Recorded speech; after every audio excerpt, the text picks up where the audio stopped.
പ്രകാശമേ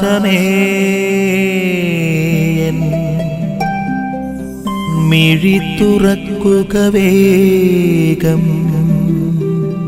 ഇന്നത്തെ സുവിശേഷ ഭാഗത്തില് യേശു പത്രോസിനോട് ചോദിക്കുന്നുണ്ട്, നീ എന്നെ സ്നേഹിക്കുന്നുവെന്ന്. 3 തവണ ചോദിച്ചതിന് ശേഷവും യേശു പറയുന്നുണ്ട്, എൻ്റെ ആടുകളെ മേയ്ക്കുക എന്നുള്ളത്. വളരെ പ്രധാനപ്പെട്ടതാണ്. യേശുവിനോടുള്ള സ്നേഹവും അല്ലെങ്കിൽ ദൈവത്തോടുള്ള സ്നേഹവും അവൻ്റെ ദൈവജനത്തോടുള്ള സ്നേഹവും എപ്പോഴും ഒരുമിച്ച് പോകണം. ഒരേ സമയം ദൈവത്തെ സ്നേഹിക്കുന്നു എന്ന് പറയുകയും അതേസമയം ദൈവജനത്തെ ദ്വേഷിക്കുകയും ചെയ്യുന്നവന് യഥാർത്ഥത്തിൽ ദൈവസ്നേഹമില്ല എന്ന് തന്നെയാണ് യേശു പറഞ്ഞു വച്ചിരിക്കുന്നത്. കാരണം ദൈവത്തെ സ്നേഹിക്കുന്നവൻ സ്വന്തം സഹോദരരെയും സ്നേഹിക്കുന്നു. അല്ലാത്ത പക്ഷം നമ്മളുടെ വിശ്വാസം എന്ന് പറയുന്നത് ഒരു വൈരുദ്ധ്യാത്മകതയാണ്. പ്രിയമുള്ളവരെ, നമ്മളെല്ലാ ദിവസവും വിശുദ്ധ കുർബാനയിൽ ഈശോയെ സ്വീകരിച്ചിട്ട് വീട്ടിൽ ആരോടെങ്കിലും ക്ഷമിക്കാതെ നമ്മൾ ജീവിക്കുന്നുണ്ടെങ്കിൽ മനസ്സിലാക്കുക, നമ്മളുടെ ദൈവസ്നേഹം യഥാർത്ഥത്തിൽ സത്യമല്ല എന്ന്.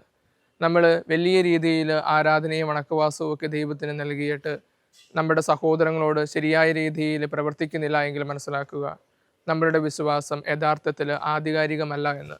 അതുകൊണ്ടാണ് സഭാപിതാവായിട്ടുള്ള വിശുദ്ധ ജോൺ ക്രിസോസ്റ്റം പറയുന്നത്, ദൈവത്തിനോടുള്ള സ്നേഹവും സഹോദരരോടുള്ള സ്നേഹവും അവഗണിക്കപ്പെട്ടവരോടുള്ള സ്നേഹവും ഒരിക്കലും വേർതിരിച്ച് കാണാനാവത്തില്ല എന്ന്.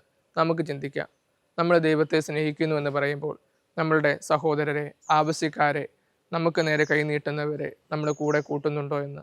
ആമേൻ. നിൻ വഴിയേ നടക്കാം.